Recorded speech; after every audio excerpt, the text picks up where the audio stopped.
I can't tell you how glad I am to hear that.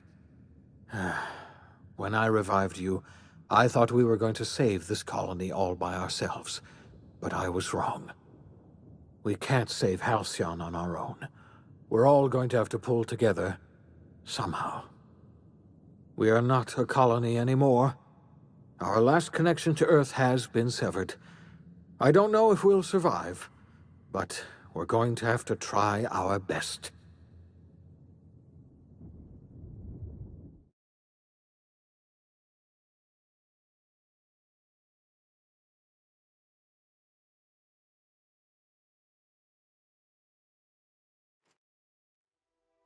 The OSI teaches that everything in the universe happens according to the grand plan.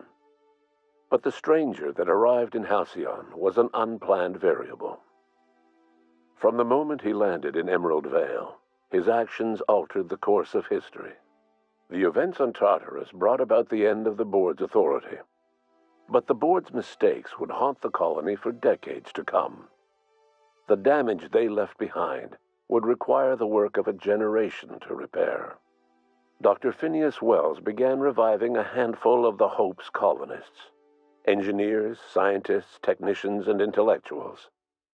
They were among the brightest minds the Earth had ever sent out into the stars. The Hope scientists and engineers woke up in a colony descending headlong into total collapse. With no way to return to Earth, they had no choice but to band together and devote themselves to the cause of saving Halcyon.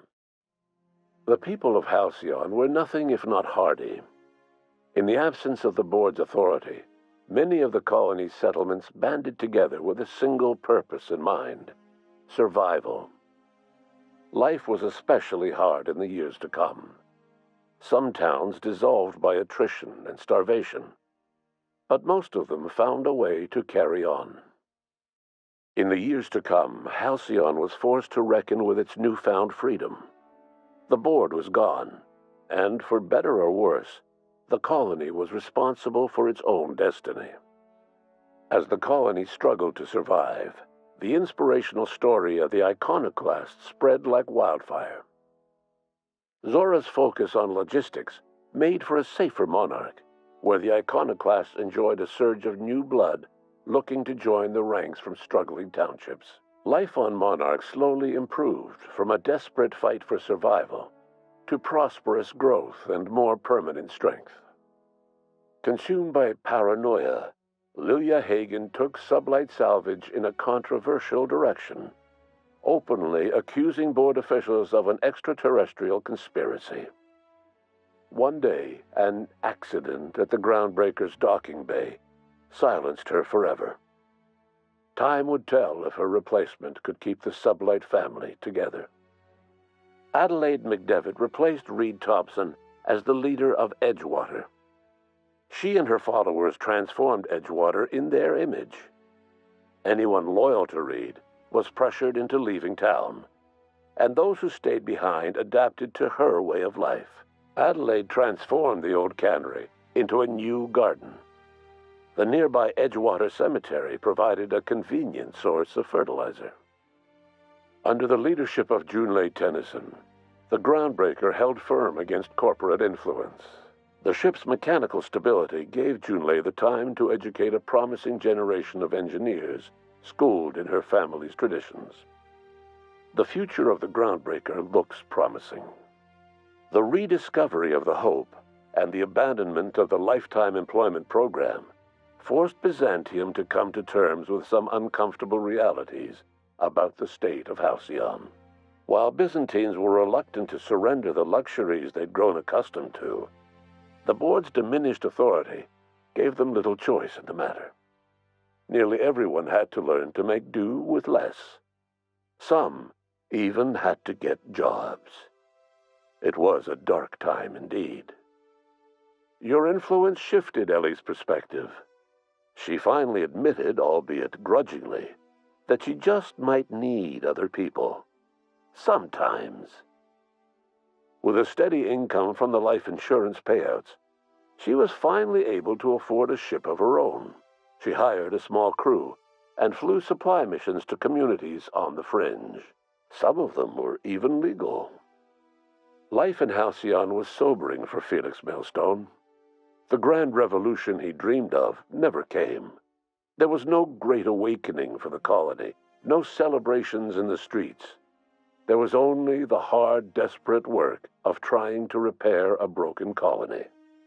Felix never had a head for numbers, but if there was labor to be done, he was there to help. Eventually, Felix realized that the work of a revolution was done with two hands. As much as he enjoyed his adventures aboard the Unreliable, the vicar, known as Max, eventually decided that it was time to move on, to live out the life he had sought so long to create. He knew there were many in the colony who carried burdens much worse than the ones he had struggled with, and he devoted himself to easing their suffering wherever he could. He only ever took up arms again to defend the defenseless. Unshackled from a lifetime of striving and fighting the universe and himself, Vicar Maximilian de Soto was finally at peace. Once the matter with the Hope colonists was resolved, Junlei bashfully asked Parvati if she'd like to join her permanently on the Groundbreaker, and Parvati enthusiastically, if somewhat awkwardly, agreed. The stories of her adventures spread across the colony, and Parvati soon found herself the center of attention.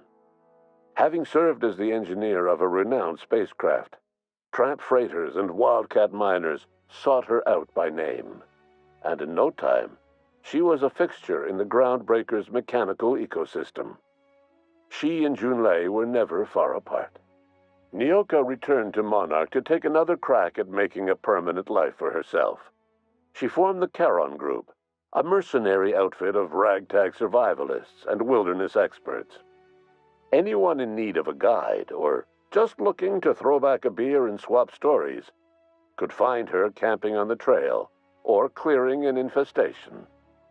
The SAM unit that accompanied you spread awareness of the product line's superior sanitation and maintenance capabilities across what was left of the colony.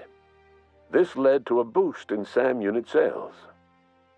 Did you know that SAM units are the longest-lasting, toughest-acting cleaning solution in Halcyon?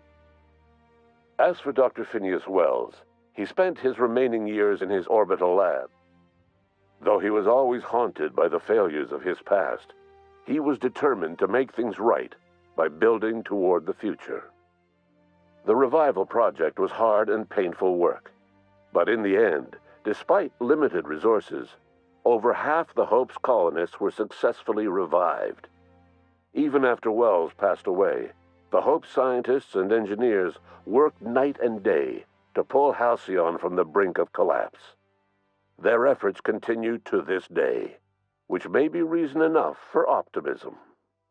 Dr. Wells laid the groundwork for the project to save the colony, but he would never live to see the fruits of his labor.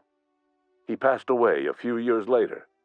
His work was carried on by the scientists and engineers he revived. Life will never be the same in Halcyon.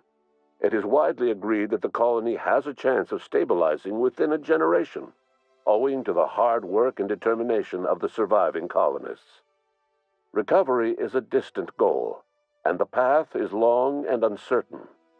But the people of Halcyon carry on, determined as ever. And what about you, the unplanned variable in the history of Halcyon? Long after Wells passed away, you carried on his work with more energy, determination, and brilliance than he could ever muster. The years that followed were hard, but Halcyon survived by the efforts of the Hope's most promising colonists, the greatest of which was you. No one knows what's happened to Earth, and no one knows what the future has in store for Halcyon. All we know for certain is this: the name of the Unreliable and that of its intrepid captain will remain the subject of countless stories for years to come.